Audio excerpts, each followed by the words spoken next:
So this problem says, use the appropriate substitution to write down the Maclaurin series for the given binomial. So it's 1 plus x squared to the negative 1/3 power. Now if we think about what the formula is, here it is right here, and this is the work from the last video. So here's my formula, that's my setup. And then remember what r choose n is, and that's right down here. So we're going to use those ideas here in this problem. So for this one, we want to write down the Maclaurin series for the given binomial. So that's what we're going to do. So we're looking to where this is equal to that sum, n equals 0 to infinity of r choose n, x to the n. Now remember, x has to be between -1 and 1 in order where this converges, where these are equal. So remember, here's our r choose n, and that equals r factorial over n factorial, r minus n factorial. So we're going to use that formula here. And notice here, though, we have this negative 1/3, and that negative 1/3 is our r. So that's what's going to go up top there. Now take a look at the definition here. It's what we kind of talked about earlier. So you see the r here, the r is here, and that's going to go right there. So that's what we're dealing with this problem. All right, so here we go. So now, in plugging that in then, so we can actually modify this a little more here. That means this is, and I'm just going to fix it. So there it is. And now we also have, notice this here, this is for an x, and that's what this x is here. So ours is going to be x squared. So that means this is going to change now. So that would be, and that would give us this. So now our answer then would be the series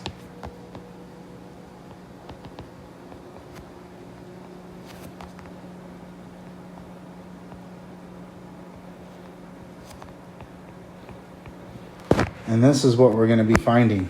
Okay, now this is just using the appropriate substitutions, but what I want to do is I want to show you the expansion of it and how the problem is to be done.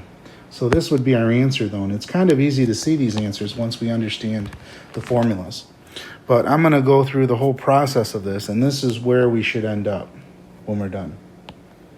So this would be that formula from the previous page. So all we're going to do is use it, because what we have is we have our 1 plus x squared negative 1/3.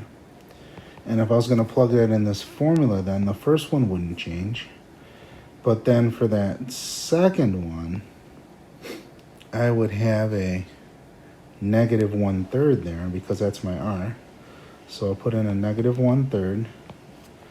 And then this would no longer be an x, but it would be an x squared in place of the x. And then plus, and then my r would be negative 1/3 on top. Oops, let me fix that 3. That looks terrible. Okay, 1/3.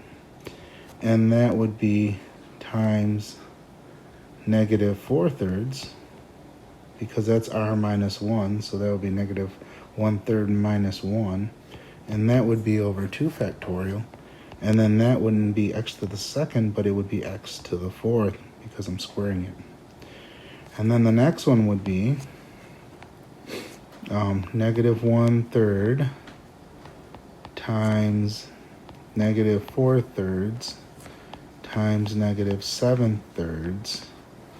And that's all over 3 factorial. And that would be x to the 6th. And then plus dot, dot, dot. And if we simplify those, we'll see exactly what we're getting here. Which this gets us right back to where we started at.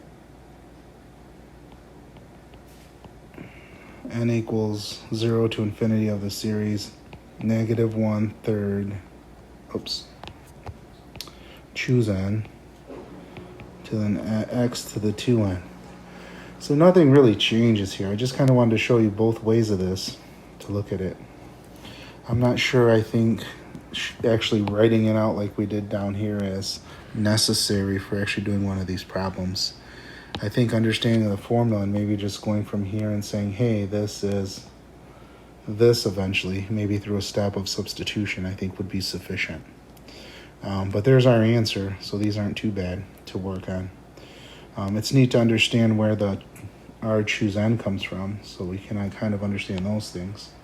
But I think for the most part, that's about it. So your answer would be this one here.